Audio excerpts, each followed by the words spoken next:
அன்பானவர்களே, அன்பு வணக்கங்கள். நம் மீது அன்பு காட்டிய ஒருவர் இறந்து போனால் அந்த இழப்பு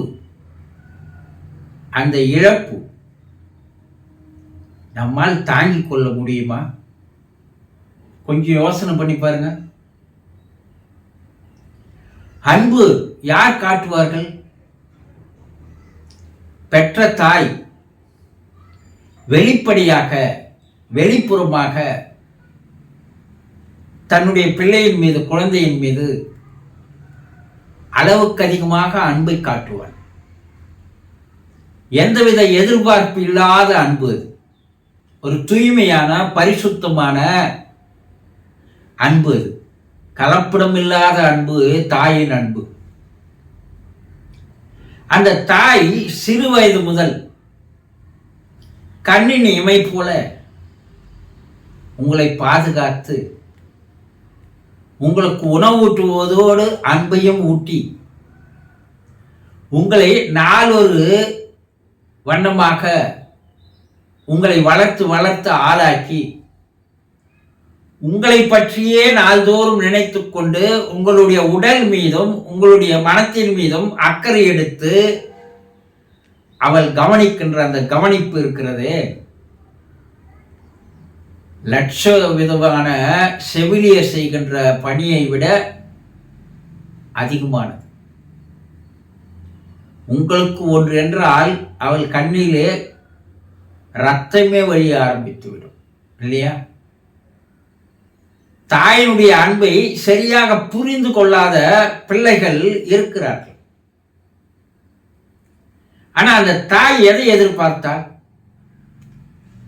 நீ கடைசி வரையில் நன்றாக இருக்க வேண்டும் என்று எதிர்பார்க்கின்ற ஒரே ஒரு மனம் இந்த உலகத்தில் இருக்கிறது என்றால் அது தாயை தவிர வேறு இல்லை.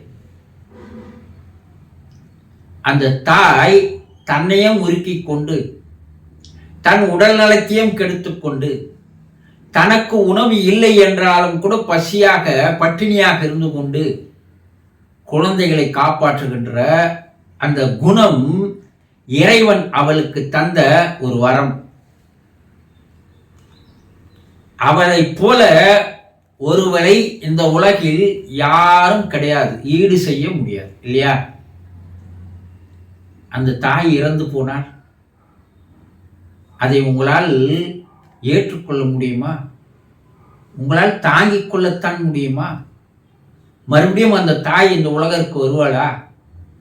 இல்ல அந்த தாய் உங்களை மறுபடியும் கவனிக்க ஒரு வாய்ப்பு இறைவன் தருவானா? சிறிது ஆழமாக தனியாக அமர்ந்து உங்கள் தாய் உங்களை சிறு வயதிலிருந்து எப்படியெல்லாம் வளர்த்து ஆளாக்கி இருக்கிறாள் என்பதை நினைத்து பாருங்கள். அப்போதுதான் அந்த தாயினுடைய அன்பு என்னவென்று தெரியும். அந்த தாயினுடைய இழப்பு ஈடு செய்ய முடியாது, அதை தாங்கிக் கொள்ளத்தான் முடியாது. உண்மையான அன்பு இருக்கிற பிள்ளைகள் தன்னுடைய தாயினுடைய இழப்பை தாங்கிக் கொள்ளவே மாட்டார்கள்.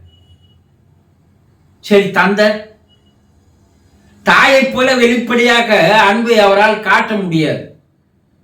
ஆனால் உள்ளம் முழுவதும் மனம் முழுவதும் தன்னுடைய பிள்ளையின் மீது அன்பை வைத்திருப்பவர்கள் தான் பெற்றோர்கள், தந்தைமார்கள். அவர் கண்டிப்பு என்ற ஒரு வைத்தால் கூட உன்னுடைய நலத்திற்காக, உன்னுடைய எதிர்காலத்திற்காக தான் அந்த கண்டிப்பு இருக்குமே தவிர உன்னை ஏதோ பழிவாக வேண்டும் என்ற குணத்தோடு எந்த தந்தையும் செயல்படுவதில்லை. அந்த தந்தை உன்னை வளர்த்து ஆளாக்கி படிப்பு தந்து, கல்வி தந்து, அறிவை தந்து, நல்ல ஒரு வேலையில் அமர்த்தி, நல்ல ஒரு மனைவியை உனக்கு கட்டி வைத்து, நல்ல பிள்ளைகளை பெற வைத்து, உன்னுடைய வாழ்க்கையினுடைய இன்பத்தை உன்னை சுவைக்க வைக்கின்ற ஒரு அற்புதமான மனிதர் இந்த உலகத்தில் யார் என்றால் தந்தை தான். அந்த தந்தை உனக்காக தான் வாழ்கிறார், அவருக்காக வாழ்ந்த வாழ்க்கையே கிடையாது. எந்த தந்தையும் தனக்காக வாழ்வதில்லை, தன்னுடைய பிள்ளைகளுக்காக வாழ்கிறார்கள். அந்த தந்தையை இறந்து போனால் அதை ஏற்றுக்கொள்ள முடியுமா? தாங்கிக் கொள்ளத்தான் முடியுமா? சரி, மனைவி தாய்க்கு பின் தாரம் என்று சொன்னார்கள். தாய் தந்த அன்பை விட, தாய் தந்த சுகத்தை விட, ஆனந்தத்தை விட, மகிழ்ச்சியை விட ஒரு படி அதிகமாக தருபவள் மனைவி ஆவாள். அவள் உனக்கு இன்பத்தை தருகிறாள், பரவசத்தை தருகிறாள், சிலிர்ப்பை தருகிறாள். அப்ப அவள் தாயை விட ஒரு படி உயர்ந்தவளாக மாறிவிடுகிறாள். வெளியே எப்படி இருந்தாலும் அவள் மனம் முழுவதும் தன்னுடைய கணவனை பற்றி எண்ணமே தான் அவளுக்கு சுழன்று கொண்டிருக்கும்.